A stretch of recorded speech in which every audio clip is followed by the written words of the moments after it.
Sejam bem-vindos a mais um episódio aqui do podcast Café Coado. Eu sou o Adriel. Francisco. Rui. E hoje nós estamos aqui com ele, Thiago Marques. Muito prazer. Prazer, Thiago. Como é que tu tá, cara? Tudo certinho? Eu tô feliz demais de estar aqui com vocês, estreando nesse podcast aqui. Falei pros meninos que eu só tinha participado do Desescope. Então, oficialmente, jogando fora de casa, é a primeira vez. Que bom. Desescope foi meio uma coisa meio formal, assim, porque faz parte da família Desescope. Isso, e aí... Na verdade, no movimento Desescope eu trabalhei por 4 anos, eu vi tudo nascer, tudo acontecer, e fui parte do movimento. E agora eu sou só um conselheiro, só alguém chato que fica, né? Então, de alguma forma, eles tinham que obrigatoriamente te convidar para um podcast lá. Eu não digo obrigatoriamente, mas estava ali nas entrelinhas, né? Agora não, agora foi algo oficial mesmo de fora. Boa. Que bom, cara. E assim, pra gente iniciar, cara, conta um pouquinho, assim, como é que foi a tua conversão.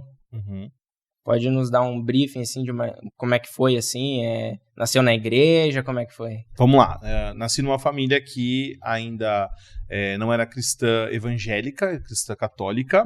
Quando eu tinha por volta de 6 para 7 anos, minha família começou a frequentar a igreja, e eu acompanhei minha família e fui. Frequentei a igreja desde os 7 anos, nunca tive fora da igreja em momento nenhum, mas eu marco a minha conversão em 2008, num retiro de carnaval, quando foi um momento que Deus marcou, assim, pra falar comigo, pra transformar a minha vida. Foi um retiro especialmente, assim, embora tivesse mais de 100 jovens no retiro, acho que foi um retiro pra mim, né? Então, desde então, eu tenho servido ao Senhor. E é engraçado porque já servia antes, mas me vi convertido naquele momento, passei a servir ainda mais, só que daí com 30 anos, né, depois de quase 8 anos fazendo isso, assim, foi quase 10 anos fazendo isso todos os dias, servindo ao Senhor, servindo a igreja, pensando nisso, eu me vi sem propósito, eu me vi sabendo que tinha algo a mais. Então a gente decidiu dedicar tempo para essa questão que não era tão explorada assim, né? E aí que surgiu o tema propósito na minha vida, né? Mesmo já sendo convertido, servindo ao Senhor, servindo ao ministério, fazendo tudo que eu fazia, eu entendi que faltava algo que eu não conseguia encontrar naturalmente do jeito que a igreja era formatada, e aí eu decidi dedicar um tempo para isso, que foi da onde saiu tudo que vocês veem de propósito, né? Os podcasts, o curso na mesa, agora o livro recentemente. Sim, então, brevemente a história é essa, né? Nunca me desviei, mas estava sempre um pé lá, um pé cá. Marco minha conversão em 2008 ali, servia ao Senhor de coração, mas sentia que faltava algo, e aí a gente caiu no tema propósito. Entendi. Tava com quantos anos em 2008? 21 para 22. Isso e esse período aí, mais ou menos de 8 anos, entre os 22 e os 30 anos, foi um tempo na igreja, mas sem um propósito muito bem delimitado, muito bem definido. Assim, ó, a gente servia na igreja do pai do Douglas, né? Pastor José Gonçalves, muito conhecido. E desse retiro, foi muito engraçado, né? É bom, podcast a gente pode contar a história, né? Meio que desviado, assim, nunca saí da igreja, mas meio que desviado, meio um pé lá, um pé cá, assim e tal. E terça-feira acabou o retiro, quarta-feira de cinzas no Brasil, você só entra meio-dia no trabalho, né? Eu falei pra minha mãe, vamos na reunião de oração de manhã? Minha mãe olhou pra mim assim, tipo assim, não queria ir na igreja nunca, agora queria ir na igreja às 7 horas da manhã, numa quarta-feira de cinzas, né? E foi muito engraçado que a gente foi na igreja nesse dia. A gente estava num tempo de oração e a pastora que conduzia a oração falou assim, olha, queria que você liderasse os adolescentes. Já de cara, a gente estava sem ministério de adolescentes na igreja, então do primeiro dia de convertido, entre aspas, eu já passei a liderar o ministério de adolescentes. E foi nessa mesma pegada já, é algo que eu entendo que Deus já estava desenhando a respeito do propósito, mas eu pensei assim, cara, não tive ninguém que fez isso comigo quando eu era adolescente. Vou fazer isso. Então já era um desenho da história do propósito, né, de não ter propósito ainda e tal. Falei, não quero que ninguém passe pelo que eu passei. Então eu dediquei durante 7 anos a minha vida para os adolescentes. E os adolescentes são uma mini igreja. Quem dirige um grupo de adolescentes dirige uma igreja tranquilamente, porque é um problema infinito com os adolescentes e os pais são um problema maior do que os adolescentes. Né? Então, servia ali. Aí, naturalmente, eu fui me envolvendo com as coisas da igreja. Então, fui ordenado diácono, ficava em todas as funções que tem na igreja para fazer, eu fazia. Isso já com quantos anos? Já com 22 mesmo, 22, isso, 21, 22, a gente já foi se desenvolvendo. E aí fiz tudo que tinha para fazer dentro de uma igreja, por isso que eu falo, né? Servia o Senhor de coração, me entregava totalmente, fazia tudo que tem de função, vamos dizer assim, na igreja. Mas eu cheguei nos 30 anos, olhei para mim mesmo, e é engraçado, não sei se vocês conhecem o pastor Davi Lago. É um pastor bem conhecido na área. Agora ele está dedicado à área do direito, mais acadêmico e tal. É um gênio da Bíblia e ele é contemporâneo, né? Ele fez 30 anos no mesmo ano que eu fiz 30 anos, só que acho que ele faz no começo do ano. E aí eu tava vendo uma postagem dele no Instagram. E eu sou muito animado, assim, geralmente sou muito alegre, muito divertido, assim. Sabe aquelas pessoas que acordam de manhã e vão pro trabalho assim, vamos lá, mais um dia! Porque as pessoas odeiam, né? Como que você tá feliz 7 horas da manhã? Eu sou esse. Só que nesse dia eu fiquei triste e eu fiquei mal, assim, fiquei meio depressivo, porque o Davi, coitado, eu ainda não falei com ele pessoalmente sobre isso ainda. Ele postou assim, aos 30 anos, Jesus iniciou o seu ministério, então é agora que vai começar a minha vida com Deus e tal, alguma coisa parecida com isso. Eu falei, cara, eu tô fazendo 30 anos daqui 6 meses. E nem sei o que eu vou fazer. Eu não sei nem quem eu sou. Aí fiquei depressivo, falei, cara, tem alguma coisa errada, tem algo pra se descobrir com relação a isso e não sabia o que era. E eu amava Jesus, eu servia o Senhor, eu servia tudo na igreja, fazia de tudo que eu podia fazer, mas sabia que faltava algo. Aí um dia, acompanhando o Douglas numa pregação, o Douglas no final da pregação falou assim, olha, se você pudesse, né, naquele momento, né, feche seus olhos e tal, ministração, se você pudesse mudar alguma coisa no mundo, o que você mudaria? E aí aquilo mexeu comigo, porque eu entendi que tinha algo dentro de mim que clamava por uma mudança que o mundo precisava. E aí acabou o culto, eu fui falar com ele. Falei, Douglas, é isso. Tem algo dentro disso que a gente precisa desenvolver. Essa pergunta que você me fez mudou o jeito que eu penso, me deu tipo um norte. E aí nós começamos a estudar sobre esse assunto, sobre propósito, sobre chamado, sobre vocação, enfim. E aí que nasceu. E por que a gente criou o livro, por exemplo, o curso e as coisas que a gente fez? Porque a gente não tinha visto em nenhum lugar completo do jeito que a gente estava entendendo. Alguns falavam sobre um aspecto, outros falavam sobre outro, que no fim a gente vai chamar, né, de missão e chamado no livro. Até tem Vamos mostrar aqui o livro pro pessoal aqui. Deus te fez de propósito, Douglas Gonçalves e Thiago Marques. Eu ganhei esse aqui, ó, Thiago me trouxe, muito obrigado. Cara, é um livro bonitaço, velho. Já vem até autografado aqui o meu, ó. Eu trabalho, muito bonito, trabalho no mercado editorial com livros desde 2012. Lindo mesmo. Tá? É o livro mais bonito que você vai ver. Não é meu, tá? Tem 10 anos lindo, aí, lindo, tá? Lindo. De verdade. Tiago, já agora, até aproveitando, podia dar também aqui um resumo assim do livro, né? Já que, pronto, já fizeste aqui uma introdução daquilo que vocês abordam no livro, essa ideia mais ampla, mais completa. Basicamente, o que o leitor vai encontrar no livro? Legal. Diferente... Porque eu acho que se falar do livro já conecta nisso, nessa ideia de vocês, de um chamado mais... de um propósito, ou da ideia de um propósito mais ampla, né? Não precisa pedir desculpa, toda vez que eu vou falar sobre o livro, cada um cresceu chamando cada coisa de um jeito, né? Sim, então, tipo, chamado, eu não falo que tem errado ou certo, é o jeito que nós escolhemos chamar. Então, a gente vai falar sobre propósito, chamado, missão, visão, de acordo com o que a gente entendeu dentro da nossa visão, daquilo que Deus nos revelou, ser o mais próximo da Bíblia possível. Mas vai ter, tipo, se você der um passo para trás, ver um overview do que está acontecendo, você vai perceber que nós estamos falando basicamente das mesmas coisas de um jeito diferente. O que tem de diferente é que, geralmente, alguns autores vão abordar o aspecto da missão e outros o aspecto do chamado. E nós conseguimos fazer o casamento do chamado com a missão. Acho que essa que é a grande chave. E a Bíblia, ela traz muita figura do casamento. Então, nós usamos essa figura que é bíblica, né, desde Gênesis até Apocalipse, para a gente casar duas coisas importantes e formar o propósito. Então a gente fala, né, o propósito é o casamento do seu chamado com a sua missão. Né? Então, é sobre isso que o livro fala. A pergunta é, o que é chamado? O que é missão? Né? Dá pra brincar bastante pensando nisso. Sim. E te perguntar, tem a fórmula para descobrir o seu propósito? Isso é legal.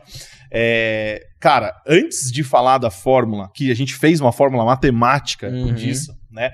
É importante falar que todo mundo tem um propósito, Mas nem todo mundo vai receber pessoalmente do anjo Gabriel, porque as pessoas têm essa sensação de que ela vai receber uma visitação do anjo Gabriel com o rolo na mão, né, dizendo, eis que te digo, você nasceu para alguma coisa. Né? Com certeza você nasceu para alguma coisa. Deus te fez de propósito, esse é o tema, né, do livro, e nós queremos que todo mundo tenha um propósito determinado por Deus dentro do grande propósito de Deus, e a gente precisa desmistificar isso.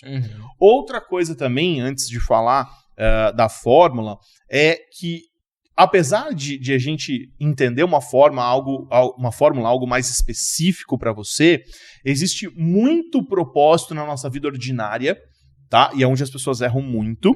E a sua parte, né, o seu pedacinho específico, exclusivo ali na sua missão, é algo que você vai desenvolver com o tempo. Não vai começar perfeito, não vai começar, né? Eu brinco como se fosse um arco e flecha. Você vai parar de acertar, parar de errar o alvo e passar a acertar 10, 20. Você não vai acertar o 100 de primeira, né? Então você vai caminhar, treinar, é um processo, não é um desenvolvimento. E as pessoas querem essa fórmula que eu vou te dar, e eu vou te dar, não tem problema, mas acham que é algo mágico, instantâneo, e não vai ser mágico. Hoje em dia é o que mais se procura, não é? Sim. 3 passos para não sei o quê, 10 dias para... Exato. Eu acho válido, acho legal, mas as pessoas... antes eu focava muito nisso, porque eu acho que é verdadeiro, né? Eu acredito nisso. Mas eu passei a ensinar isso de uma outra forma, agora focando no ordinário, porque eu acho que é mais importante, né? Porque você desmistifica o negócio, entendeu? Parece que tem algo, tem um negócio. Não! É algo que você vai caminhar naquilo, você vai treinando, acertando o 10, o 20, até você chegar no 100. Né? Então, você quer a fórmula agora? depois dessa introdução. Estamos na expectativa. Mas eu tava pensando uma coisa aqui, Thiago. A gente tem um valor, um princípio bíblico que eu acho que é fundamental para a gente pensar sobre isso, especialmente nessa questão dos passos, né? Porque qual é a ideia dos passos? A ideia dos passos é abreviar, é encurtar o caminho. Então, se tu quer emagrecer, 5 passos para o emagrecimento. Tu tem que fazer uma dieta, tu tem que ter disciplina, tu tem que mudar muitos hábitos, não só alimentares, físicos também. 10 hábitos para o sucesso, ou 10 passos para o sucesso. O sucesso é algo extremamente complexo. Primeiro eu tenho que conceituar o que é sucesso. Porque o sucesso varia. Nem sempre. E sucesso não quer dizer fama também. Né? Então, enfim, isso tudo são tentativas de abreviar situações muito amplas, complexas e até desafiadoras, difíceis da vida. E por isso não são alcançadas imediatamente ou rapidamente. E isso nós encontramos claramente na Bíblia. Quando nós vemos, por exemplo, no livro de Neemias, a reconstrução do templo não é algo imediato. É um projeto que dura anos, e não é à toa que no meio do livro nós encontramos um texto fantástico: nunca despreze o dia dos pequenos começos. Então as coisas começam pequenas em Deus e com Deus, na nossa caminhada com Deus, para que haja um tempo de crescimento, de amadurecimento e de preparo. E por isso nunca pode ser rápido. Porque é necessário, primeiro, que eu compreenda os planos de Deus. Aliás, primeiro que eu compreenda quem Deus é. Depois eu compreendo o papel, a presença desse Deus, que agora eu entendo quem Ele é na minha vida. E agora que eu sei quem Ele é e eu entendo como Ele ocupa o espaço todo da minha vida, eu então entendo que eu devo servi-lo. E isso não é algo rápido, algo imediato. Né? Mesmo para uma pessoa que nasceu na igreja, essa consciência, essa compreensão de um relacionamento, de uma vida com Deus, leva tempo para ser desenvolvida. E por isso nós temos exemplos, como tu disseste, Jesus começou o ministério aos 30, Moisés aos 40, tem uma data aí que varia do apóstolo Paulo, mas algo como 36 ou 38 anos. Então veja que esses grandes homens que marcaram a narrativa bíblica começaram no meio da sua vida, os seus ministérios. E o que eles faziam antes? Se preparavam, tinham um tempo de conhecimento, de amadurecimento, de crescimento para conhecer Deus e depois servir a Deus. Então, eu acho que um pouco do que nós vivenciamos hoje, de uma certa ansiedade, uma certa insegurança para descobrir o propósito, para servir a Deus, é encurtar ou tentar encontrar um atalho para um caminho que não deve ser atalhado, não deve ser encurtado, ele precisa ser percorrido. Então toda gente precisa, todo cristão precisa dedicar um tempo, muito tempo, eu diria, na sua vida, conhecendo Deus através das Escrituras. Sim. E eu não devo, por isso, buscar um profeta, uma profetisa, alguém que me diga o que eu tenho que fazer. Porque eu tenho que saber através de Deus, do meu relacionamento com Deus. Eu me lembro de um texto, capítulo 1, versículo 1, capítulo 1 de Hebreus, quando o autor de Hebreus diz, aos antigos, ele de muitas formas e de muitas maneiras falou pelos profetas, mas agora ele fala conosco através do seu Filho, através de Cristo. Então veja, Cristo está nas Escrituras, a palavra é Jesus, e Jesus fala conosco através da palavra. Então eu só posso cumprir eficazmente, efetivamente, o meu propósito, enfim, o meu casamento da missão com o chamado, se primeiro eu conhecer Cristo e conversar com Ele, e Cristo falar comigo, diretamente comigo, e não através de alguém. E eu vejo que isso é um caminho demorado, às vezes é um caminho solitário, é um caminho doloroso por vezes. Eu preciso, eventualmente, me afastar de pessoas, não para não ser social, mas para ter um vínculo social com Deus. Né? Eu tenho que, às vezes, romper um bocadinho essa demanda muito grande da sociabilidade que nós temos com os seres humanos, com as pessoas ao nosso redor, que é extremamente saudável, mas eu preciso, às vezes, dedicar mais tempo a uma sociabilidade com o Espírito Santo. Eu preciso me envolver com Deus, eu preciso estar presente numa vida e num relacionamento com Ele. E eu acho que se nós termos mais atenção a isso, esses assuntos que nós estamos debatendo também se tornam mais presentes na nossa vida. Né? Me parece que às vezes eles são um bocado distantes, mas não é porque eles são difíceis, ou inalcançáveis, ou complexos, é porque nós não percorremos o caminho que nos leva a esses pontos, a esses assuntos, para então cumprirmos o nosso propósito. Às vezes por não compreenderes até desistes de tentar compreender, porque às vezes parecem tão complexos, não é? Que tu até desistes, é tão complexo, é quase como outro assunto qualquer que tu vais falar da Bíblia, já começa a ser um bicho de 7 cabeças e tu já nem te interessa. Veja, às vezes, eu já várias vezes preguei, não me lembro se lá na Chama Viva preguei uma vez sobre isso, mas uma vez eu preguei, aqui eu me lembro que eu preguei de certeza. Eu disse, olha, a palavra de Deus, ela é simples, ela tem questões contextuais. É claro que nós precisamos entender um bocadinho o contexto, mas ela é a revelação de Deus. Se ela é revelada, ela é mostrada. Sim. Deus não tem interesse em se esconder, ele tem interesse em se revelar através das Escrituras. Se ele tem interesse em se revelar, ele quer se mostrar, ele nos dá um texto claro, um texto compreensível ao nosso entendimento. E parece que o ser humano tem essa necessidade tão mística, tão supersticiosa, que se ele recebe uma palavra e isso é tão claro, ele diz assim, não, isso é muito objetivo, eu entendi nitidamente, não pode ser, eu não aceito isso. Por quê? Porque é muito simples. E a palavra de Deus é simples. Eu vou usar até a frase do Vitor Vieira, não é? A Bíblia, o texto da Bíblia, ela diz o que ela quer dizer. Mais nada. Exatamente. Mas sabe o que acontece? Principalmente a gente trabalhou muito com adolescentes e com jovens, né? Logo no começo, nessa conversão, como eu falei, foram 7 anos bem intensos, assim. E você pode ver até hoje quem são os que estavam lá desde o começo, que perseveraram e que estão até hoje. Os que fizeram o básico, os que fizeram o arroz com feijão, que fizeram o que você fez, desenvolveram o relacionamento com Deus, desenvolveram o seu devocional, desenvolveram o seu tempo de leitura, de apreciar a palavra de Deus. Cara, esses caras tiveram muito menos altos e baixos. De repente alguém recebeu uma revelação do manto e tal, e foi algo muito top. Aí depois caiu de novo. Exato. Aí depois e vive de evento em evento, de palavra em palavra. Sim. Mas quem está constante vai muito mais longe. E quem está construindo hoje com a gente são essas pessoas que decidiram dedicar a sua vida a Deus. E aí o processo do propósito vai virar natural. Por quê? Porque tem um aspecto do propósito que é coletivo, é para todo mundo. Sim. E tem um aspecto que vai ser o seu individual. Em alguns momentos você vai servir numa outra área para ajudar o coletivo, para ajudar o bem comum. Né? E lógico, você vai servir também, você vai se dedicar também à sua parte. E quanto mais maduro, quanto mais você caminhar nessa jornada, mais fácil, mais direcionado vai ser para você dedicar para o seu propósito específico. Mas se você estiver fazendo aquilo que você deve fazer, se você estiver fazendo um devocional bem feito, se estiver servindo a sua comunidade, se você estiver servindo os solteiros, servindo os seus pais na sua casa, né, servindo o seu chefe no seu trabalho, se você estiver fazendo o que é certo, você já caminhou muito no seu propósito. E é isso que as pessoas não entendem. Né? Elas querem muitas vezes a cereja do bolo, mas sem ter feito o bolo. Né? Então você quer pôr a cereja, vai pôr a cereja, não nada. Né? Ninguém quis bater o bolo, ninguém quis fazer a massa, ninguém quis esperar assar, ninguém quis, né? E que é o tempo esse, né? Do preparo. Exato. E é demorado, o bolo não fica pronto, né?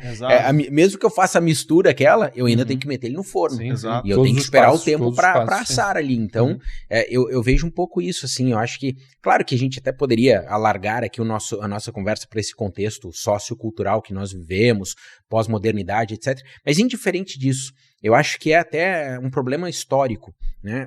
O cristão, ele tem que compreender princípios fundamentais das escrituras. E um princípio é isso. São os pequenos começos. É o camarada que faz o devocional.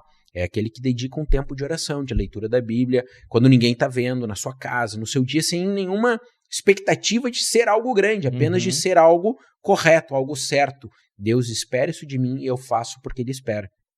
E aí, sendo fiel nesse pouquinho, então Deus vai acrescentando, né? Vai capacitando, vai qualificando e chamando as pessoas no seu devido tempo para o ministério. Eu acho que se a igreja hoje, né, a cristandade, tiver uma consciência disso, desenvolver um relacionamento sólido, sincero com Deus, na sua vida pessoal, então haverão ali capacitações, manifestação de dons, chamado, graça de Deus para atuar no coletivo e talvez até publicamente. Isso não importa. Isso é interessante porque até tu falaste do exemplo de Moisés, não é? Mais ou menos 40 anos. Exato. E tu vês que ali o ponto de partida foi esse, o relacionamento, a conversa com Deus, estar na presença de Deus, e só depois isso, porque ele até disse, mas eu não sou capacitado para falar, não te preocupes. Mas se a gente for analisar, parece que o propósito nunca mudou, né? O propósito que Deus tem para todas as pessoas é o mesmo. O que difere é a forma como a gente atinge esse propósito, né? Tu dirias que é exatamente isso, assim? Deus tem o mesmo propósito para todos, mas como é que cada um chega assim nesse propósito? Vou falar para vocês os nomes que nós damos. Boa. Sim. Então, não é o certo, mas é o que nós escolhemos. Sim. Partindo do seu raciocínio, eu digo assim, isso não seria o propósito. A gente chama de propósito eterno de Deus, o que você falou, né? Mas dentro do livro a gente nomeia como um pedaço como sendo a missão. Então assim, cada um de nós está trabalhando na grande missão de Deus. E a missão de Deus é uma só. O grande propósito de Deus é um só. E cada um de nós recebeu dons e talentos para fazer um pedacinho dessa missão. Porque o que eu consigo fazer, ele não consegue. Mas o que ele faz, eu não consigo e você também não. E sem cada um de nós... corpo, né? Exato. Funcionamento do corpo. Então, para nomear, para deixar bonito, propósito eterno de Deus, que é Romanos 8:29, construir uma família com filhos e filhas semelhantes a Jesus. Ele quer se relacionar conosco. Ele quer ser o Emanuel, o Deus conosco. E ele começa Gênesis 1 e 2 assim, sendo esse Deus, e ele termina Apocalipse 21 e 22 sendo esse Deus. Né? Então, no meio disso tudo, ele nos permite participar desse propósito eterno, que é esse relacionamento. No meio também do caminho teve o pecado que nos afastou de Deus e teve a salvação por meio de Cristo. Nessa linha do tempo que eu desenhei para vocês, Gênesis 1 até Apocalipse 22, tem a missão de Deus e tem a nossa. Então nós vamos participar coletivamente da missão de Deus, que é uma só, formar essa... Ô Thiago, responde pra gente como é que a gente faz para essa questão não sair de uma maneira artificial, sabe?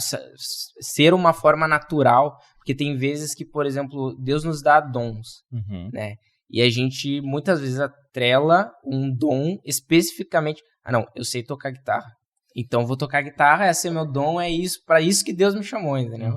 E aí acaba, fazendo aula, buscando e coisa e tal, mas, sabe, tu direcionando aquela questão por causa de um dom, que muitas vezes não é o que Deus preparou, vamos dizer assim, é também isto, mas tem um propósito maior, entende? Sim. É assim, os seus dons, todos nós temos muitos dons. Os seus dons estão a serviço do corpo de Cristo. Então, a primeira coisa, será que isso faz parte do meu propósito? É ou não é? Como é que eu vou descobrir? Primeiro, tá te levando para uma ambição egoísta ou tá te levando a servir pessoas? Eu quero ser um guitarrista porque eu quero ser muito bom e aplaudido, ou eu quero servir o Senhor com a minha guitarra e adorar Ele e servir a minha comunidade? Então, isso é um ponto muito importante, tá? Mas ele não é determinante. Por quê? Porque, de repente, você tem alguns dons que são que não são específicos para o seu propósito, mas que são para o seu divertimento, para a sua vida comum, tá? Vamos lá, vou falar um pouquinho da minha vida. Estava comentando com o Rui na hora do almoço. Eu sempre joguei muito bem futebol. Aonde eu fui, sempre fui reconhecido como um bom jogador. As pessoas, né, brincavam, o melhor goleiro de Bragança, eu jogava futsal. Ganhei todos os campeonatos regionais lá da minha região, Campinas, Metropolitano, Jogos Abertos, joguei tudo. Tudo que eu precisava jogar, eu joguei. Só que não era o dom de Deus para que eu fosse um profissional nessa área, não ia exercer nessa área, não era o que Deus tinha para mim.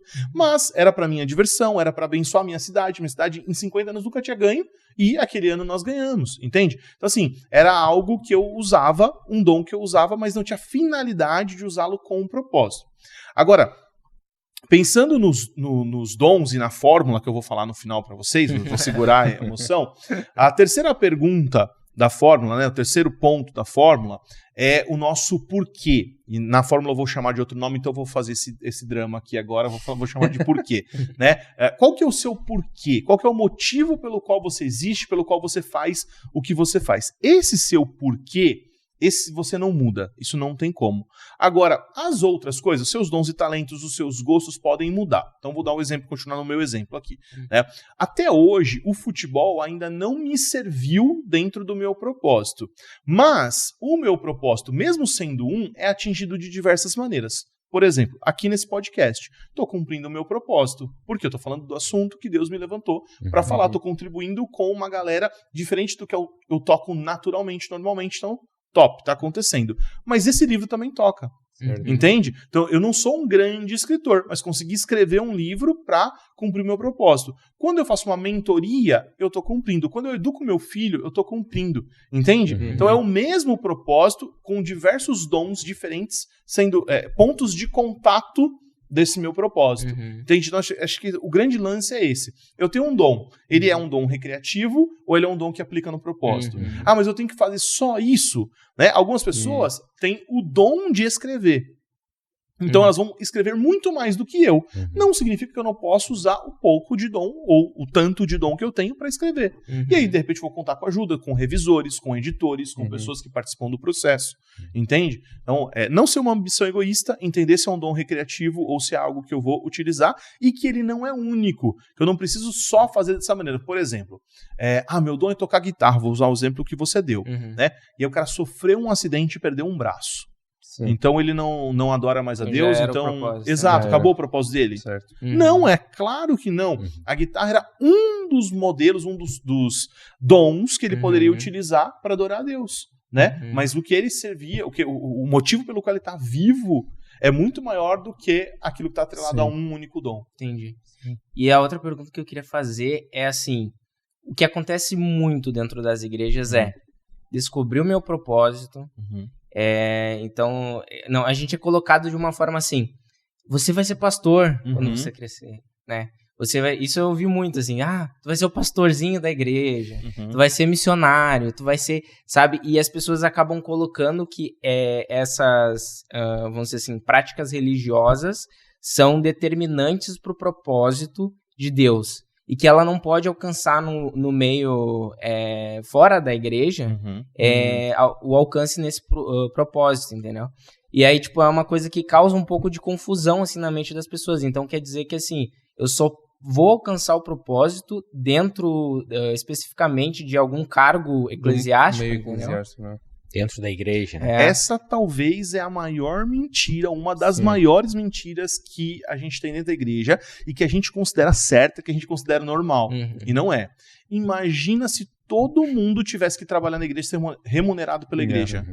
Não ia ter igreja? Não tem como. Pois, exato. Né? Não faz sentido. Sim. Na verdade, eu calculo, né? Tenho um instituto pessoal aqui. Né? Instituto Tiago Marques, né? 1, 2, 3% no máximo das pessoas vão trabalhar na igreja.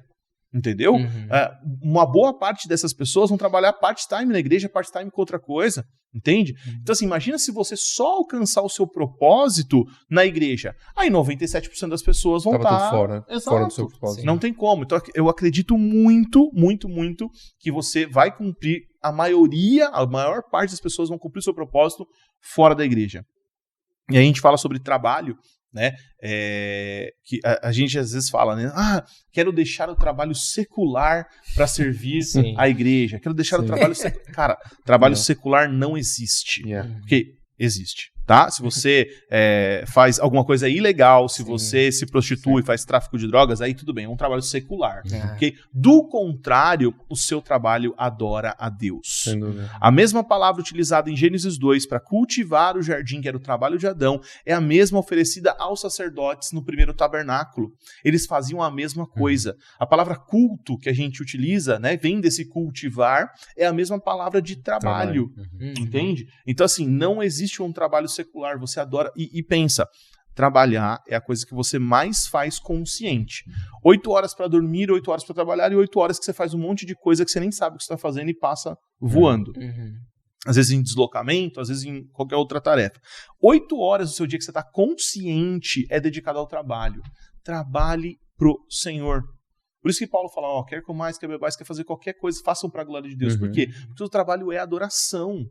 E aí, se você tiver consciência de que o seu trabalho é adoração, olha quantas horas por dia você passa em adoração. Né? E aí muda tudo. Essa figura muda. E aí a gente precisa entender que nós estamos cumprindo o nosso propósito no nosso trabalho. Porque lá nós vamos tocar pessoas e alcançar pessoas para Deus, nós não tocaríamos naturalmente. Sem que dúvida. Dentro da igreja, de repente, ela jamais iria alcançar a pessoa que ela vai alcançar no trabalho dela, que ela vai tocar no trabalho dela. Sim, é interessante porque nós estávamos a falar isso até ao almoço, não foi? Que eu estava a falar com o Tiago, que eu tenho muito ardente em mim o evangelismo. Cara, Deus está-me a usar para esse processo de trabalhar com o evangelismo dentro do meu trabalho. Já tive a oportunidade de orar, de pregar o evangelho a várias pessoas ali, e eu vejo que se eu tivesse essa barreira, essas muralhas que fazem o secular com o sagrado, eu nunca me deixaria fluir ali naquele lugar. Simplesmente ia olhar para aquelas 8 horas de trabalho fechado ali na empresa, onde eu trabalho, e depois, quando eu estivesse na igreja, aí sim é o momento sagrado da minha vida. Mas quando nós vemos esta totalidade da tua vida, seja a liturgia de tomar café, de estar a tomar banho, de estar em casa simplesmente com os teus filhos, tudo isso é um momento litúrgico para a adoração a Deus. Então tudo flui muito mais fácil. Tudo muito mais fácil, claro. Não é? Até porque a gente tem um conceito errado de evangelizar, né? Sim. A gente acha que evangelizar é trazer as pessoas para a igreja. Exatamente. Não, as pessoas, o último passo é a pessoa ir na igreja. Até porque uma pessoa que nunca ouviu o evangelho vem pra igreja, vê um culto, ela não entende nada. Não, que os camaradas estão cantando uma música que eu não percebo o que ela fala, mãos levantadas, olhos fechados. Aí o pastor prega um monte de termo bíblico, evangélico, entender, a pessoa não vai perceber. Então evangelizar não é trazer a pessoa para a igreja. Evangelizar é demonstrar Cristo para as pessoas que nos cercam através do nosso viver. E o melhor lugar para eu demonstrar Cristo é no meu trabalho. Isso. Seja como policial, como bombeiro, como advogado, como enfermeiro, como médico, como professor, onde quer que seja. É ter um comportamento onde os dons, a graça se evidenciem no meu viver para aqueles que me olham, para aqueles que se relacionam comigo. Então ali eu consigo verdadeiramente evangelizar, eu consigo levar a mensagem do evangelho, vivendo o evangelho à vista daqueles que estão perto de mim. Né? E claro, quem que pode fazer isso? Os membros da igreja, não quem está na igreja. Pelo contrário, quem vem à igreja, mas está no mundo, quem está vivendo no mundo, está interagindo com tocando o mundo. Tocando no mundo. Então essas pessoas, isto é, a cristandade é que pode evangelizar. E o meio de evangelizar é que tem que ser clarificado, tem que ser entendido. Por isso, quando eu vou ao trabalho, eu tenho que ser honesto, eu tenho que ser íntegro, eu tenho que ser correto, eu tenho que ser honesto, porque tudo isso vai evidenciar um comportamento diferente do mundo. E ali, então, eu estou evangelizando as pessoas. Agora tem um ponto importante, assim, Tiago, mas eu não sou feliz no meu trabalho, que acontece muito. Muda de trabalho. Exato. Né? Tem dois aspectos que eu vejo aqui, Tiago. Um é assim, eu concordo com isso, né? Eu posso procurar outras alternativas e oportunidades. Mas tem também, e eu diria aqui que a questão do propósito eu acho que deve ser considerada. Porque, veja, nosso relacionamento com Deus é um relacionamento sacrificial. Eu tenho que dizer não para muitas coisas para eu viver uma vida santa. E, eventualmente, eu tenho que dizer não também para minha vontade profissional. Eu queria, né, estar numa grande empresa que me valorizasse. De repente, Deus olha e diz, mas tem um camarada aí do teu lado que tá à beira do inferno. E tu não tá gostando desse trabalho. Vai ficar aí. Mas né, sabe qual que evangelizar. eu vejo isso como um processo de amadurecimento do cristão. Claro. Veja, o que eu falei não é para contrariar... beleza. Vamos caminhar, não. Eu gosto disso. Eu só acho assim, porque às vezes, como tem muito essa mensagem muito hedonista hoje, então, eu não tô bem aqui, eu chuto tudo para cima. Tem que estar confortável, e vou em busca do que eu quero. Sim, tem processo, vamos buscar o que eu quero, mas vamos buscar o que eu quero no tempo de Deus. Sim, né? Eu vou orar e vou colocar diante de Deus.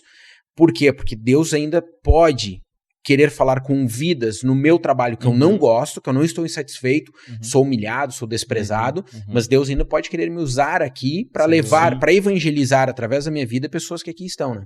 Não, é que tem mais pontos. Por exemplo, quando eu falei mude de trabalho, não é largar o trabalho. Por exemplo, eu tenho 2 filhos hoje. Não eu vou largar do trabalho e arrumar outro que eu quero. Também tem a questão da responsabilidade. Né? Outra coisa, conforme você caminha em maturidade na fé, você vai perguntar qual trabalho precisa de mim, não qual trabalho eu quero. Né? Acho que é o Francis Chan, que fala isso, né?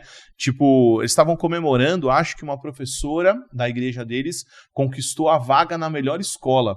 E ele chegou pra ela e falou assim, por que você tá comemorando? Porque eu conquistei a vaga na melhor escola. Você é uma boa professora? Sou a melhor. Então por que você não vai pra pior escola? Porque é lá que estão precisando de você. É isso, é um processo de maturidade cristão. É o que você tá falando, entendeu? Então, tipo assim, e tem um processo, de repente, que é de Deus com a pessoa. Que ela tem que ficar lá porque Deus tá tratando com ela lá. Exato, então, assim, é mais complexo do que mude de trabalho. Mas eu entendi. Perfeito, perfeito. Hoje em dia, tem muita... Teologia da prosperidade é uma coisa incisiva que, assim, a pessoa nunca foi dentro de uma igreja, mas ela sabe o que é muitas vezes, entendeu? Ela liga a TV e é isso que é abordado muitas vezes, né? E esse ponto que tu tocou é bem interessante, assim, tipo, às vezes Deus tá te fazendo sofrer lá dentro pra te aprender alguma coisa, né? Muito. Isso é uma das formas que Deus usa, né, pra tocar na nossa vida, né?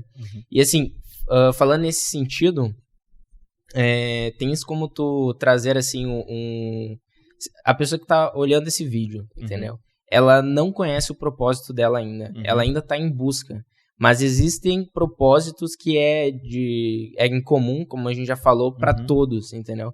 Que tu daria de dica para essa pessoa, sabe? Tipo assim, cara, tu não sabe hoje, claro, vai estudar a palavra, vai buscar mais de Deus, mas estas coisas aqui são pra tua vida. Isso é pra toda a vida de todo mundo, entendeu?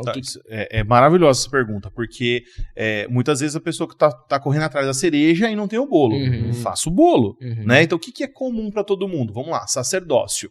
Né? Sacerdócio é você ministrar a Deus, aos santos, como estou fazendo agora, e ao mundo. Né? 3 aspectos do sacerdócio. Faz a sua vida com Deus certinha, né? E é muito legal que Jesus resumiu isso, né? Como que eu resumo tudo, Jesus? Tá bom, né? Amo o seu Deus sobre todas as coisas, eu sou próximo como a ti mesmo. Acabou. Então faz essa cruz, né? Faz o vertical e o horizontal bem feito. Só uma pausa. O próximo não é só comunidade, igreja. É todos. Todos. Aonde você toca. Né? Quem tá a uma mão de distância ali, né? Então, assim, se a pessoa fizer isso bem feito, tiver o seu devocional bem feito, o seu sacerdócio bem feito, se a pessoa estiver amando Deus de todo o seu coração, vai respingar pro próximo, vai respingar tanto na comunidade local dela, quanto para outras pessoas. Cara, fazendo isso, ela já está vivendo o propósito. Já está vivendo o propósito. Por quê? Porque ela está dentro da construção que Deus fez, né?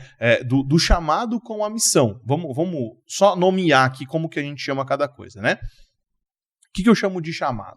Chamado, eu uso o princípio da primeira menção. Qual a primeira vez que alguém chamou alguém na Bíblia? Né? Em Gênesis 3, quando o homem peca, ao invés de se encontrar com Deus, ele se esconde. Então Deus chamou Adão. Por que ele chamou Adão? Porque ele estava fora da posição original. Qual é a posição original dele? Sacerdote. Aquele que estava preparando o ambiente propício para que o céu pudesse visitar a terra. Qual que continua sendo o nosso chamado? Sacerdócio.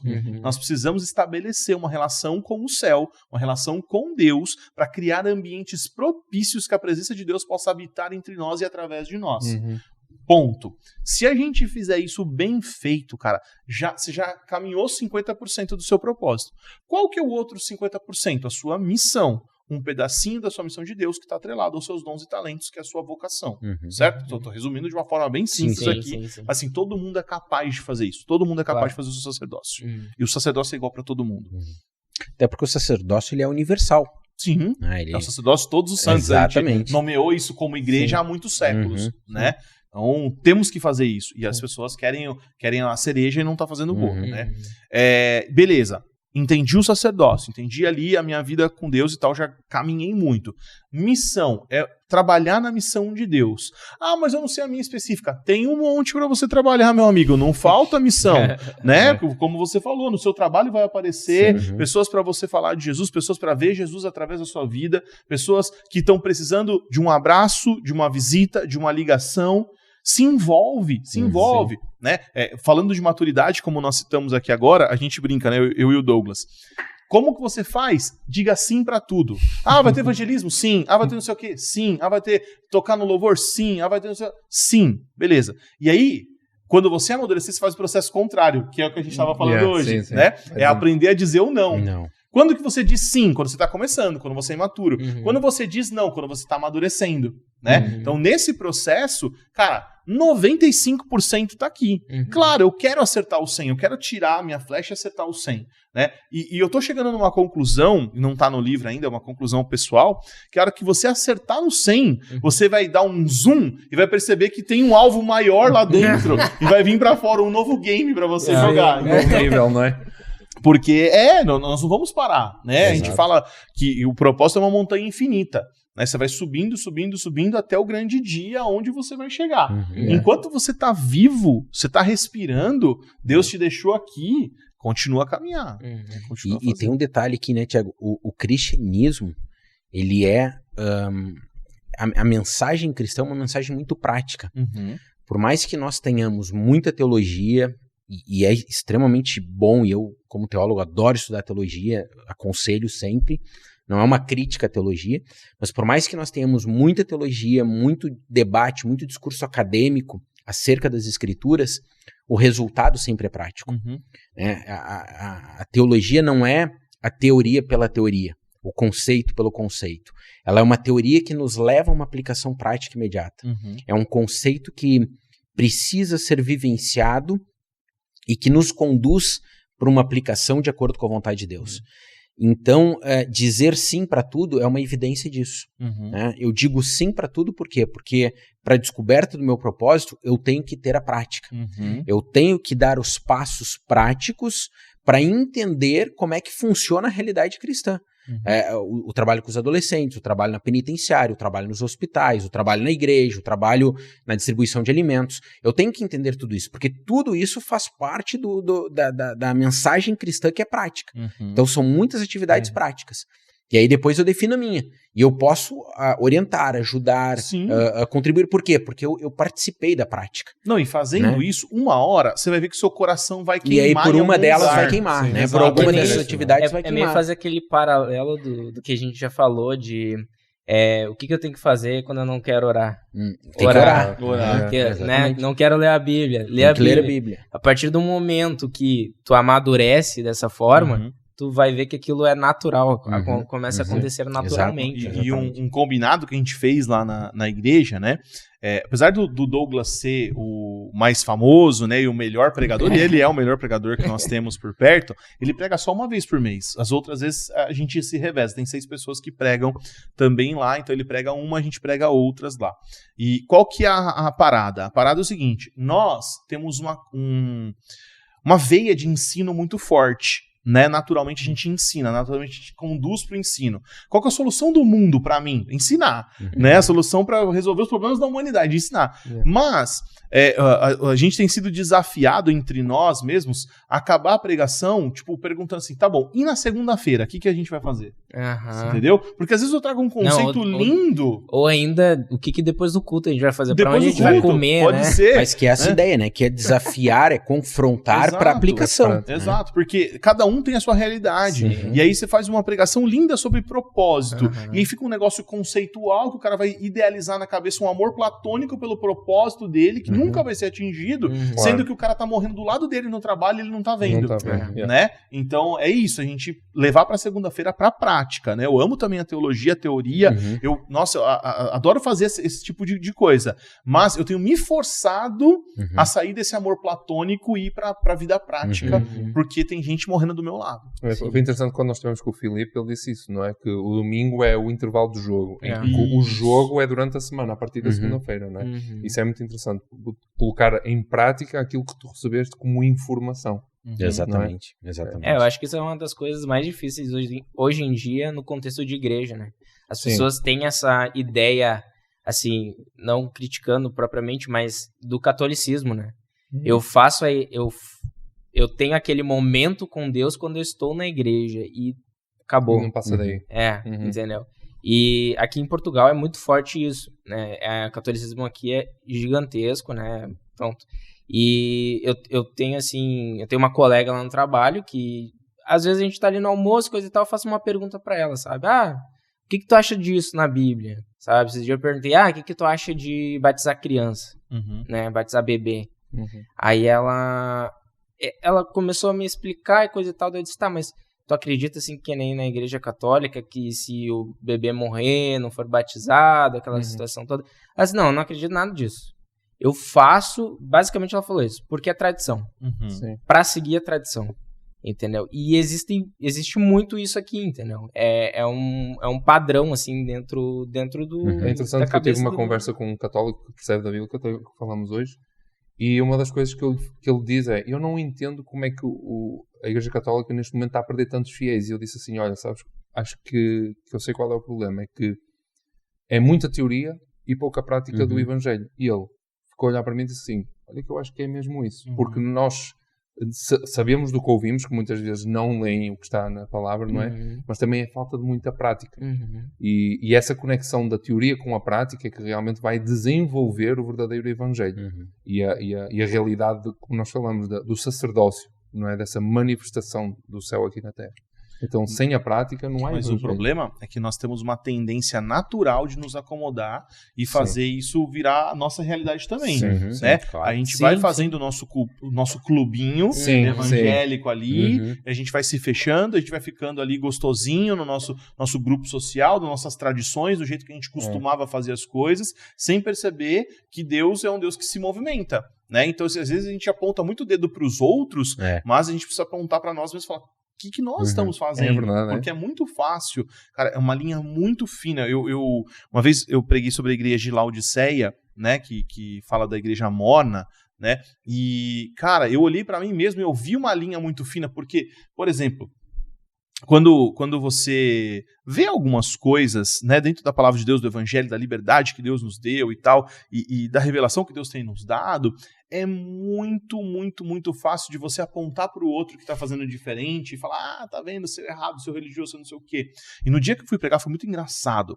O dia que eu fui pregar essa mensagem, saindo da minha casa domingo de manhã, no caminho, passou por mim 2 caras numa moto de terno e gravata. E a minha tendência natural... E eu indo pregar de bermuda. Eu prego de bermuda. Tô tentando mudar isso. Né? Tá chocando muitas pessoas. Mas eu indo pregar de bermuda... E 2 irmãos da igreja, que podem ser irmãos normal, que não ia fazer nada, que não ia pregar, não ia fazer nada, assim, indo de terno na moto. E a minha tendência natural é pensar, tá vendo? Jesus pagou o preço por eles estão aí usando terno, né? E aí, quem que era o mais errado da história era eu, né? É uma linha muito fina pra gente sair desse contexto. Então, cara, é olhar pra nós mesmos e pensar, o que nós estamos fazendo? É verdade. Né? Esse sacerdócio. Como que eu vou ser esse sacerdote? Como que eu vou me conectar com Deus? Como que eu não vou me achar maior do que os meus irmãos? Como que eu posso melhorar? Como que eu não vou fazer isso acontecer na minha comunidade? É uma linha muito fina pra gente se perder. Constantemente temos de estar a controlar isso. Sim, mesmos, né? E autoavaliar, né? Não, eu trouxe esse exemplo no sentido de está acontecendo isso dentro das igrejas evangélicas. Sim, hoje, sim, muito. Nós temos que olhar para nós como igreja. Não no sentido de, nós estamos fazendo certo, a católica tá errada. Não, é muito perigoso a gente... Cara, a gente lá no Desescope, né? Igreja da moda, parede preta e tal. Cara, pra gente virar um clubinho é isso aqui, entendeu? Pra gente se perder. E a gente tem feito um movimento lá, agora até tava falando com o Rui antes da gente entrar no ar aqui, bem radical, para mostrar para as pessoas que nós não somos um clubinho. Porque, naturalmente, quando a igreja começa a se desenvolver, a gente é absorvido pelas demandas e as pessoas vêm com os seus próprios costumes e esses costumes vão sendo absorvidos pela igreja. Né? E se a gente não mostrar o que a gente crê na palavra de verdade, a gente só vai ser mais um lugar legal. Que a pessoa veio aí no domingo, bateu o cartão dela e foi embora. Então, assim, ou a gente muda essa postura, comunica firme, se autoavalia, vê, por exemplo, nós entendemos que nós falhamos na comunicação e agora nós somos radical na comunicação. Ponto. Entendeu? Se você não assumir isso, se você não olhar, você vai ser mais do mesmo. Mas, Thiago, tem uma questão aqui que eu acho que é muito importante a gente pensar e que ela é realmente difícil, que é nós entendermos o que é igreja. Né? Eu concordo com isso, que é muito fácil da igreja se tornar um clube.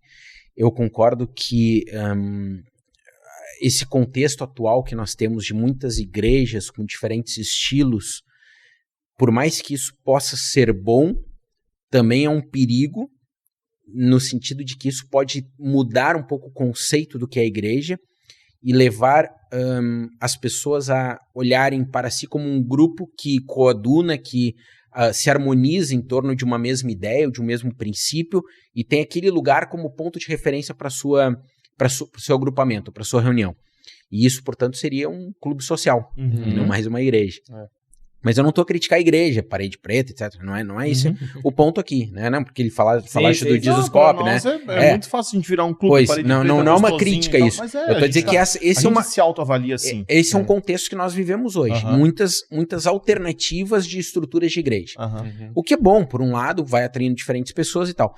Mas o ponto que eu acho que é central aqui é nós entendermos o que é igreja. Então a igreja não é o templo, não é o local e pronto, qualquer cristão passado aqui alguns meses de fé sabe disso, mas a questão não é saber isso, a questão é viver isso. Então ser igreja é ser parte do corpo de Cristo, ou ser membro do corpo de Cristo, estar inserido na família de Deus. E quando eu saio, quando eu começo segunda-feira eu vou ao trabalho, eu não me destituo desse compromisso de corpo, de membro do corpo e de membro da família. Eu continuo sendo quem eu sou no domingo, na segunda-feira. E na terça-feira eu também sou a mesma pessoa que eu era no domingo. Então, se eu compreendo isso, eu passo a viver uma vida direcionada para esse propósito. E aí o que eu me lembro? Eu me lembro que domingo eu vou lá, não é para ser igreja, porque eu já sou durante a semana. Eu vou lá para ouvir algo que vai contribuir no meu crescimento, na minha autorreflexão. Eu escuto uma mensagem, a minha tendência é sempre pensar como é que essa mensagem me atinge. Eu escuto uma pregação, como é que essa pregação me atinge? O que ela me diz? O que ela me confronta? O que eu tenho que fazer que eu não estou fazendo que está de acordo com essa mensagem? Supostamente esse deve ser a razão de nós escutarmos uma mensagem, uma pregação. Não é para crescer no conhecimento, não é para simplesmente ficar confortável ali, para estar ao lado dos irmãos, não, é para ser confrontado e refletir como eu aplico, como eu não aplico, o que falta na minha vida acerca dessa mensagem. Pronto, eu recebo isso no domingo, eu saio da igreja depois do culto, eu tenho que aplicar isso. Por quê? Porque eu sou membro desse corpo que absorve essa mensagem, que produz essa mensagem, mas que também absorve essa mensagem. Então, eu acho que se nós entendermos isso, e aí eu diria que voltaríamos lá para a teologia, né? A nossa eclesiologia, a nossa compreensão, nosso estudo da eclésia, da igreja. O que é igreja? Quem nós somos? Quem eu sou no corpo de Cristo? Então, se nós aprofundarmos essa reflexão pessoal e também coletiva, eu acho que aí nós conseguimos evitar mais esse caminho do clube, né? Do agrupamento de amigos, etc. Mas eu vejo que assim, a gente traz um contexto bem atual, né? Essa atualização das igrejas e tudo mais. Mas assim, eu sempre fico pensando que esse problema nasceu dentro da família, se nós formos parar para pensar, sabe? Eu vejo que assim, o meu avô, ele tinha um ensinamento para minha mãe diferente, por exemplo, do que meu pai me ensinou. entende? O meu pai, ele se converteu já mais velho e coisa e tal, então o pai dele se converteu lá pelos seus 60 e poucos anos e tudo mais, meu avô, né, que já faleceu. Só que assim, ele não teve esse ensinamento que meu avô passou para minha mãe. Então eu vi assim que o meu pai, ele se preocupava muito mais em me educar assim, filho, tu tem que ser um cara trabalhador, tu tem que ser um cara que não minta, tu tem que ser um cara assim com uma moral positiva, mesmo para uma pessoa que não fosse cristã. E ele nunca trabalhou certos aspectos na minha vida que a gente analisa que deveria ser de berço, né? Deveria ser colocado leitura da palavra, oração, sabe? Eu sei que eu tive muito... Isso a minha mãe me ensinou muito, a questão da oração, né? Eu, desde pequeno, era comum. Eu, por exemplo, vou para algum lugar. Eu sempre gostei muito de passear, de caminhar. Sempre gostei muito de caminhar. Porque assim, enquanto eu estava caminhando, eu começava a conversar com Deus. Era o meu momento de oração. Então, se eu passasse 1 hora caminhando, era aquela 1 hora que eu estava conversando com Deus. Isso eu sempre tive. Mas, por exemplo, a leitura da palavra foi uma coisa que foi extremamente difícil para mim, sabe? Começar a ler a palavra. Porque, assim, meu pai, ele é pastor hoje, né? E ele foi o cara da madrugada. Ele é aquele cara que dorme assim, mas durante o dia, de madrugada, acorda, vai orar, vai ler a palavra e coisa e tal. Então, eu cresci não vendo meu pai ler a palavra, por exemplo, entendeu? E isso não começou a fazer parte da minha vida. Então, assim, todo esse pensamento do que é igreja, como a gente estava falando agora, né? A igreja é esse templo, a igreja é esse momento, a igreja são essas pessoas, entende? Isso foi, por exemplo, colocado na minha mente, que eu só fui aprender depois quando eu amadureci, quando eu cresci, quando eu comecei a fazer parte dos jovens na igreja, comecei a ter que me dispor mais dentro da igreja, eu comecei, não, mas não é só isso, não é só aquilo, entende?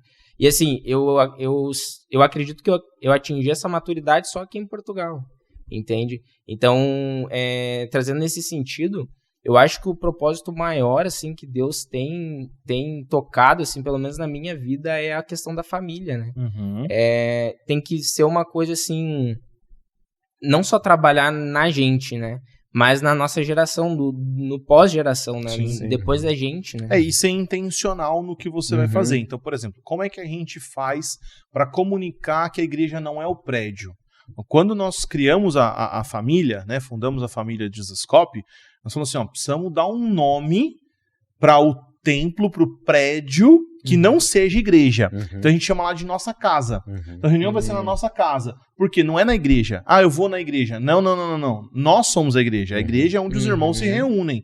Então se a igreja está aqui com 3 pessoas reunidas numa casa, a igreja está na casa, né? Então assim, você vai criando o mecanismo, porque assim, as pessoas entendem isso, já vem pré-concebido nelas, né, no drive já vem instalado um monte de coisinhas que elas acreditam que é a igreja e tal. Então você vai fazendo marcos para desconstruir, né? Exatamente. Exato. Então agora essa questão forte, por exemplo, da igreja nas casas.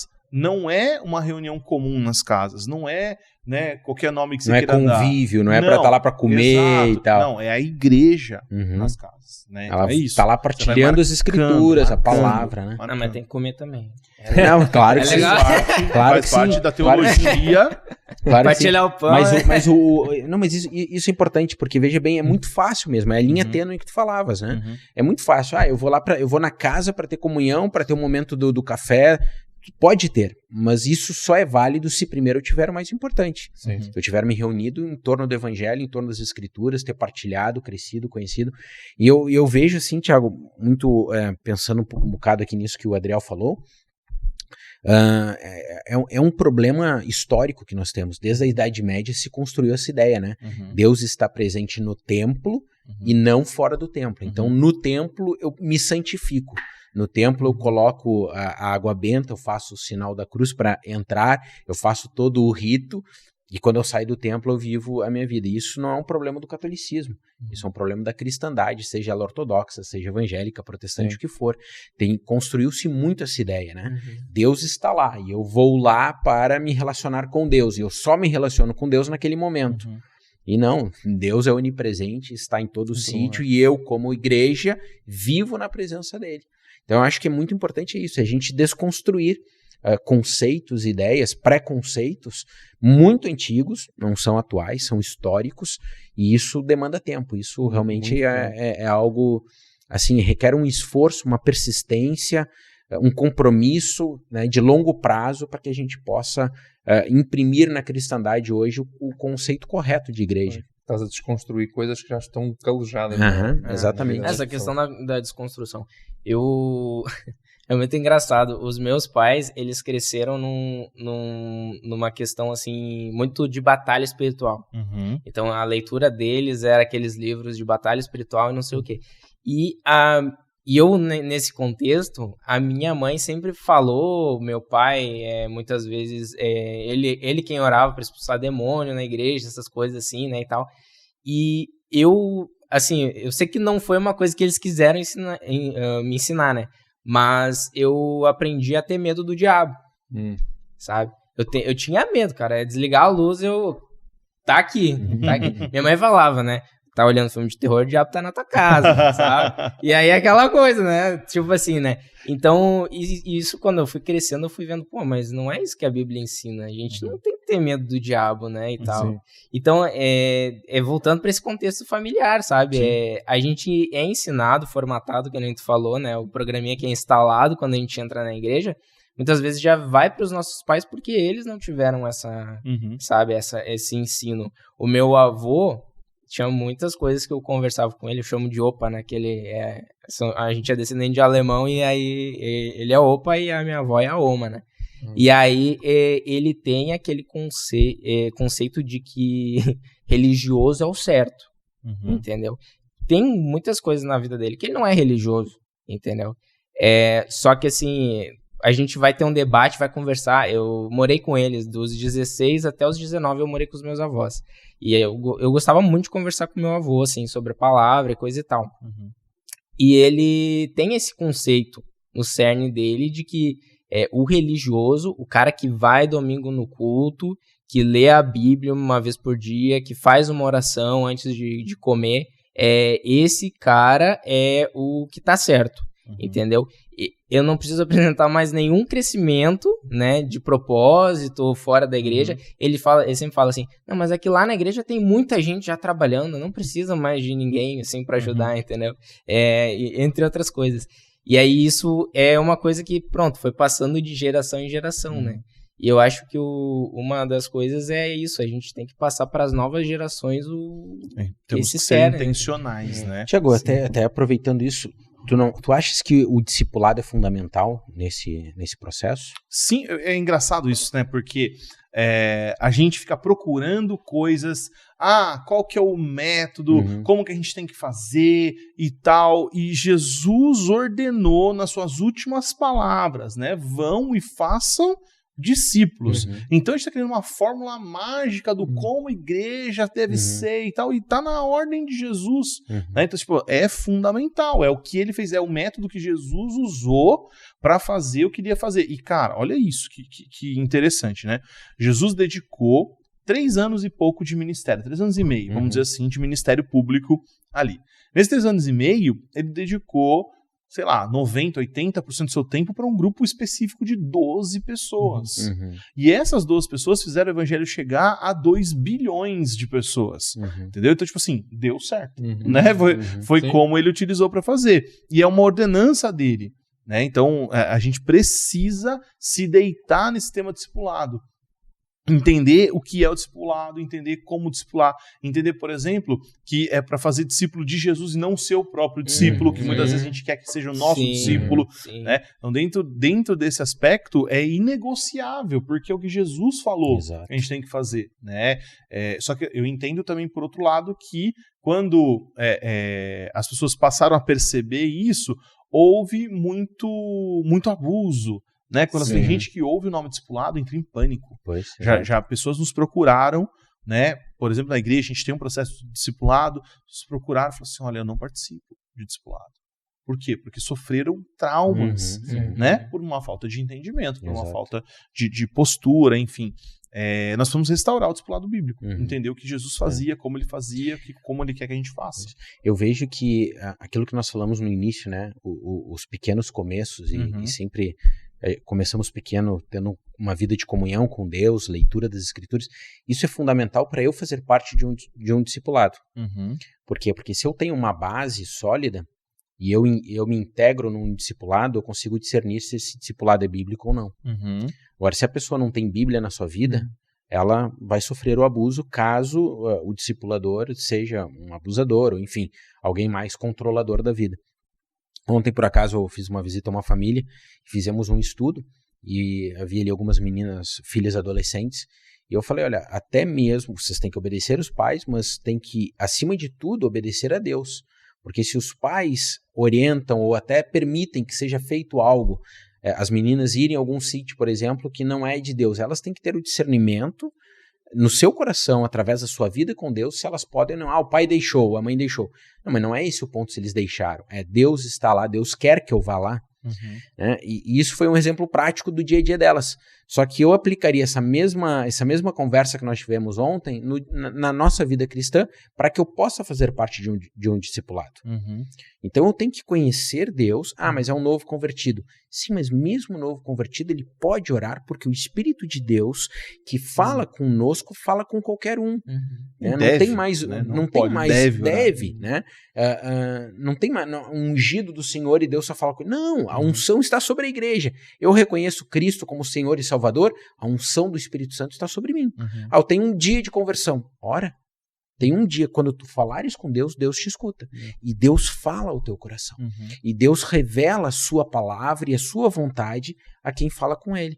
Então eu diria que um outro problema aqui, para além de nós talvez reconstruirmos, ou melhor, ou fazer uma melhor definição do que é ser igreja, é também entender o que é um relacionamento com Deus. E relacionamento com Deus não é através de alguém ou através do grupo. O relacionamento com Deus é entre eu e Deus. Não é através de, mas é com quem? E é com Deus. Então, se eu me relaciono com Ele, indiferente do tempo que eu tenho de fé, eu começo a discernir as coisas acerca das Escrituras e acerca da vontade de Deus para a minha vida. E aí, ao me integrar num discipulado, eu discerno também se esse discipulado é do Senhor ou não. E eu acho que isso é fundamental. O discipulado eu concordo, porque conhecer o propósito, compreender a dimensão do propósito, compreender quem eu sou em Cristo, é um processo que Deus pode sim confirmar no meu coração de maneira individual, mas na maioria das vezes o método dele é através da igreja, através do seu corpo. Sim. E por isso eu preciso interagir, e por isso o discipulado é fundamental. Por exemplo, essas questões que o Adriel falou. O contato com o vô não foi propriamente um discipulado, foi o contato com uma pessoa que tinha uma visão. Sim. Agora, um discipulado na igreja talvez ajudasse a ampliar a visão do vô. E sendo isso fundamental para a nossa vida, isso nos leva de novo à integração no corpo. Né? Veja, então, se eu me relaciono com Deus e eu entendo que eu me integro na família dele, no corpo de Cristo, esse corpo me ajuda a crescer. Sim. É um processo cíclico. Né? E eu acho que isso aqui é fundamental. É a cristandade hoje dar passos de crescimento, de maturidade. Eu não vou à igreja ao domingo para me relacionar com Deus. Eu me relaciono com Deus todos os dias. Eu vou à igreja domingo para ser confrontado, para me analisar, ver no que eu falho.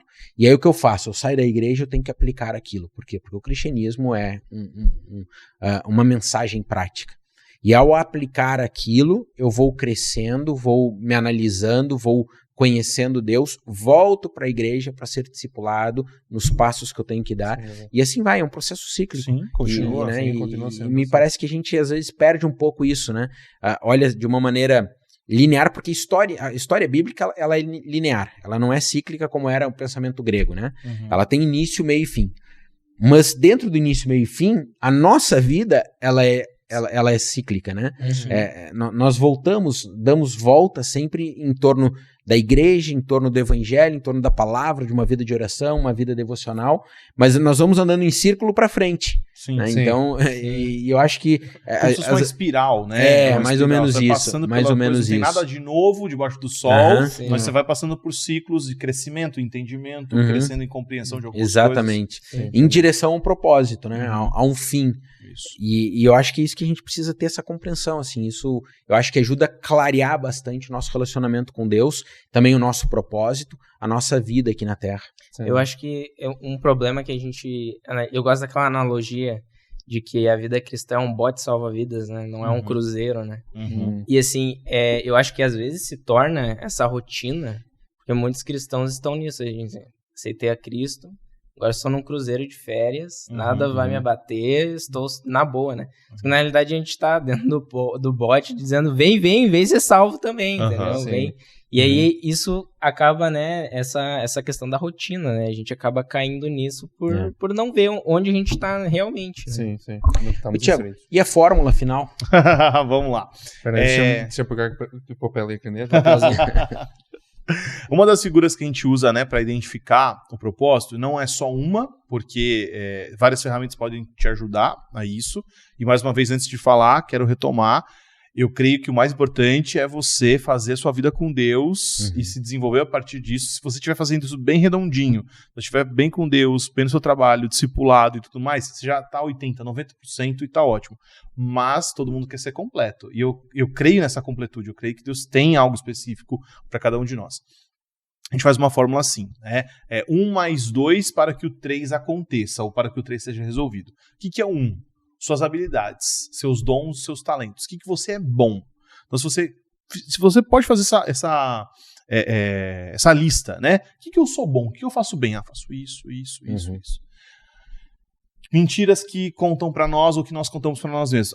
Não sou bom em nada. Não, você não é bom em nada. Não, você é deletado da humanidade. Não, todo mundo é bom em muitas coisas, né? Como que eu descubro? Pergunta para as pessoas ao seu redor, pergunta para os seus pais, pensa qual foi o último elogio que você recebeu no seu trabalho, qual foi o último elogio na sua escola, né? O que você é bom, o que você faz bem, né? Anota. Número 2. O que você gosta de fazer. Às vezes você é bom em algo, mas não gosta de fazer. Eu tinha um amigo que ele era um craque de bola. Mas sabe quando você pergunta pra jogar, vamos jogar? Ele fala, acho que eu não vou. Sabe, tipo assim, ele não gostava, o que eu posso fazer? Né? Eu queria ter o talento dele, eu gostava muito. Dá desperdiçar o talento. Pois acontece, né? Então, o que você gosta de fazer? E aqui tem que ser algo para servir a humanidade. Se eu gosto de assistir Netflix o dia inteiro, não vai dar, né? Para a maioria das pessoas não vai conseguir.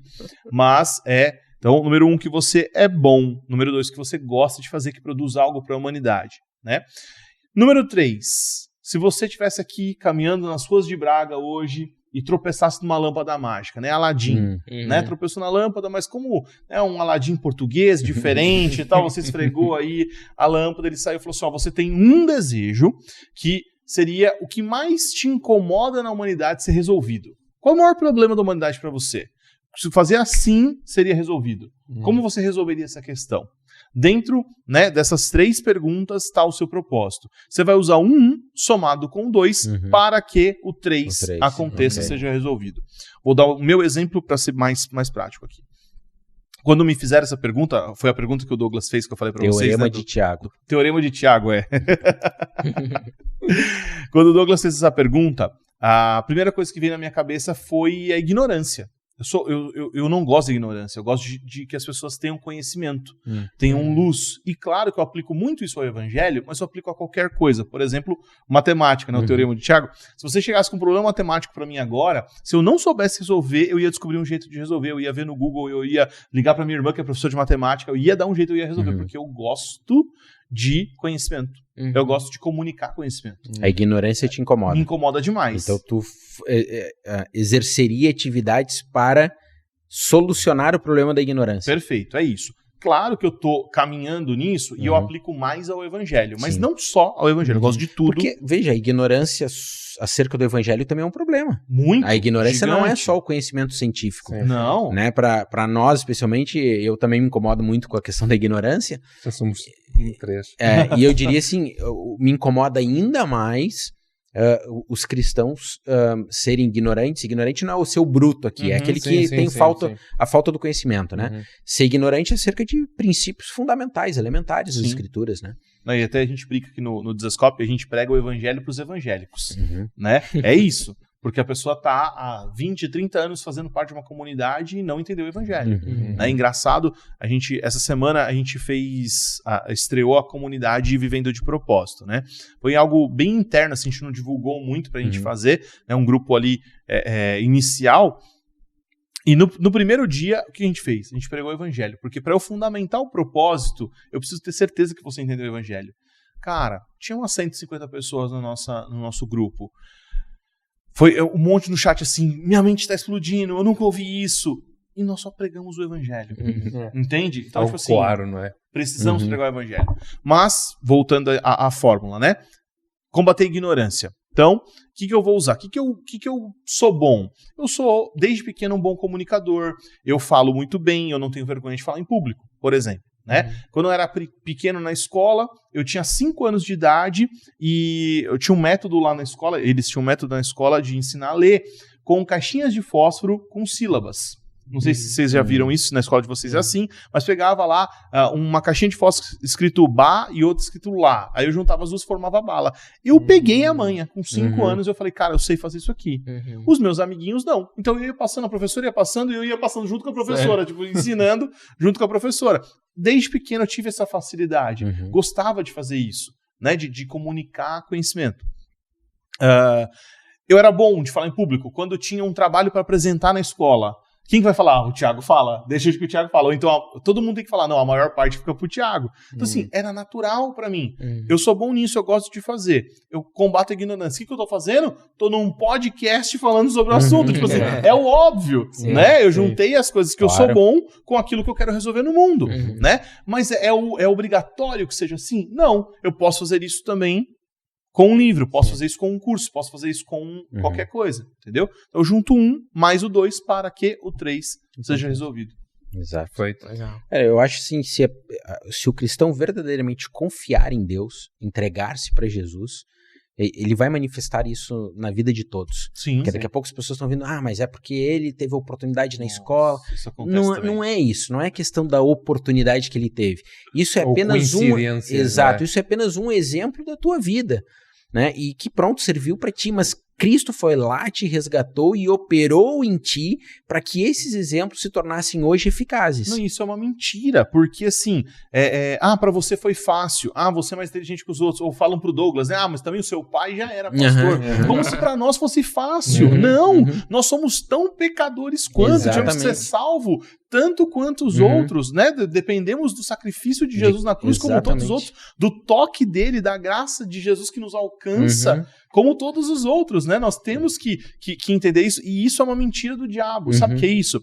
Quando você não conhece a Deus, você não se conhece. Exato. E aí você deseja o que o outro tem, ou fala que o outro é melhor e tal. E aí você compara o seu bastidor com o palco do outro, mas não sabe o que aconteceu no bastidor do outro, né? Eu brinco que dentro do livro tem esse exemplo, como se os nossos dons e talentos fossem uma mala de viagem. Aí tem o Gabriel, tá aqui nos bastidores, aqui, meu filho, a Sara, minha outra filha. Eu amo os dois, quero que eles aprendam inglês. Aí eles têm 16, 17 anos, vou mandar eles para um intercâmbio. Aí eu vou mandar um, vai pro Alasca aprender inglês, e o outro vai pro Havaí aprender inglês. Mas como eu amo muito os meus filhos, eu dou uma mala igual para cada um. Eu amo meus filhos. Não, porque um precisa de touca, luva, bota, o outro precisa de roupas leves, protetor solar. Mas eu amo os meus dois filhos e dou coisas diferentes para ele. Por quê? Porque nós somos diferentes, temos realidades diferentes, propósitos diferentes. Entende? Então, assim, o que eu faço? Eu olho para a mala do Thiago e falo assim, mas também com essa mala é fácil. Queria ter essa mala. Não, é eu olhar para mim e falar, Deus, o que o Senhor tem para mim? Eu tô vendo a minha mala aqui, o Senhor preparou essa mala para minha viagem, o que eu tenho que fazer? Para onde que eu tô indo? Né? A mala vai te dar uma pista. Né? Então, em vez de você olhar e desejar a mala do outro, queira saber com você e Deus ali o que Deus colocou na sua mala. Né? É um caminho muito melhor. Exatamente. Perfeito. Como é que foi aqui a estadia em Portugal? Tá sendo excelente, tá sendo excelente. Nunca tinha vindo pra cá, pra Europa, pra Portugal. Tô com a minha cunhada, que mora aqui já há 20 anos, a minha irmã da minha esposa, e a gente tá na casa dela ali, tá super legal, passeando bastante e tal. Tivemos um tempo legal, porque a gente tem um DNA do Dizascope online aqui na Europa, e nós nos reunimos em Lisboa, então veio 70% do grupo conseguiu estar com a gente, foi um tempo precioso. Agora tô aqui com o Rui, falando com vocês aqui também, e vamos estar também depois em Coimbra, com um outro pastor amigo, o pastor Pedro, e tá sendo incrível, muito legal.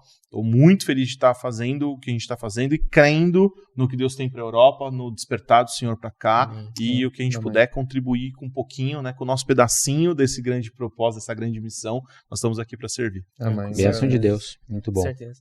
Chico, quer falar um pouquinho do Céu e Terra? Sim, nós, o podcast Café Coado, nós temos o apoio da Céu e Terra, e a Céu e Terra, inclusive, está a lançar um curso.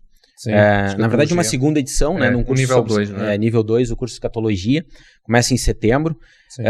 Esse curso, ele é tanto para principiantes, pessoas que nunca estudaram escatologia, como aquelas que já estudaram, até porque o curso, dessa vez, agora tem uma ênfase maior, né? Sim. Nós vamos estudar duas vertentes, ou duas cosmovisões escatológicas. Duas linhas, não é? Duas linhas, né? Vamos estudar o pré-milenismo e o amilenismo.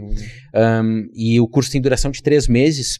E na outra vez que nós realizamos o curso foi algo como 70, 80 alunos, mais ou menos, se não me engano. Foi mais ou Pronto, menos foi boa gente e dá muito trabalho. Então, nós vamos limitar um pouco as inscrições dessa vez. Vamos colocar menos alunos e por isso é importante o pessoal que quiser participar fazer logo a inscrição. Sim, o mais rápido possível. Nós temos aí até porque também os valores são diferentes. Os valores são diferentes. Mais barato, nós temos um prazo, um deadline de inscrição que vai até próxima semana, se não me engano, com desconto. E depois fica aberto da segunda quinzena de agosto até o final do mês de agosto, início de setembro, mas aí com preço cheio do curso. E por isso vale a pena dar uma olhada ali nas redes sociais da Céu e Terra para ver os links sobre o curso e também o formulário de inscrição. E temos também a loja. Rui, fala da loja. Sim, a loja do Céu e Terra, não é? Nós temos todos os materiais do Dizascope. Fazer um jabá aqui, né? O meu livro. Já temos também aí à venda o Deus te fez de propósito. E todas as literaturas também do Dizascope, que nós temos assim uma parceria, nós revendemos o material, e outras literaturas também que nós temos conseguido adquirir, entre Bíblias e Bíblias de estudo também. Então nós tentamos fazer sempre o preço mais barato, não é? Nós não lucramos muito porque a nossa ideia é mesmo que as pessoas tenham fácil acesso, não é? Não faz sentido nenhum às vezes dar o preço de 70 euros por um livro. Então nós tentamos basicamente baixar ao máximo para que nós também tenhamos um pequeno lucro para também conseguirmos mandar vir, porque os custos de portos de envio são sempre muito caros, altos, não é? Porque vem tudo do Brasil, não é? Então nós estamos a tentar diminuir ao máximo o preço para que todos vocês possam ter acesso do melhor preço, não é? É isso. Também quero falar das nossas redes sociais. No Instagram é o Pod Café Coado. Você pode estar seguindo lá, tem muita gente seguindo. A última vez eu estava olhando, acho que está com 165 pessoas. E no YouTube a gente está com 44 subscritos apenas. Então, pessoal que está no Instagram, vamos lá no YouTube também. Sim, subscrever lá. Isso. No Spotify, nós estamos nos agregadores de podcast. Você não gosta de ficar ali com o vídeo aberto, às vezes quer lavar uma louça, não dá pra prestar muita atenção, essas coisas. Vai no Spotify e nos segue lá. E também, Thiago, quer falar das tuas redes sociais e como é que o pessoal te acha? Você pode me encontrar lá, Thiago com TH, _Dizascope. Se você colocar lá Thiago Dizascope, Thiago Propósito, você vai encontrar lá. Eu tenho postado um conteúdo no Instagram totalmente voltado para isso, dedicado para mostrar o nosso dia a dia, que eu creio que a vida comum está cheia de propósito, né, como a gente falou aqui. E também nas nossas comunidades, tanto local lá em Bragança, quanto online, né? A galera pode conectar com a gente aí, procura lá a família Dizascope, você vai encontrar muito conteúdo legal, tanto da parte de teologia, de estudo, mas também os cultos online, como se congregar na igreja online, enfim, você vai estar acompanhando a gente, fazendo parte da família. Tá certo. Então, as redes sociais, onde nos encontrar e tudo mais, vai estar na descrição do vídeo no YouTube. Então, terminando aqui no Spotify, pula lá no YouTube, subscreve e também já clica lá na loja e tudo mais. Já faz tudo. Loja Céu e Terra PT no Instagram. Tá bem, então. Thiago, Muito obrigado, cara. Uma honra, prazer aqui. estar com vocês aqui. Tu com certeza trouxe assim muito conteúdo. Acabou com muita ignorância agora aqui. Bom, trouxe clareza. Tô cumprindo o meu propósito, graças a Deus. Então tá, te desejo tudo de bom, né? E é isso, esse é o final do podcast. E Chico, para terminar o nosso lema. Pois é, nós nos chamamos, até pro Thiago saber, né? O nome é Café Coado porque nós filtramos pela palavra tudo aquilo que consumimos. É essa a ideia, né? Nós filtramos o café que nós bebemos, nós filtramos o conteúdo que espiritualmente nos dá crescimento e amadurecimento no Senhor. Amém. E hoje filtramos as palavras do Tiago Marques. É verdade. Exato. Espero que tenha sido aprovado no final. Tá certo, então, gente. Valeu, até a próxima. Deus abençoe.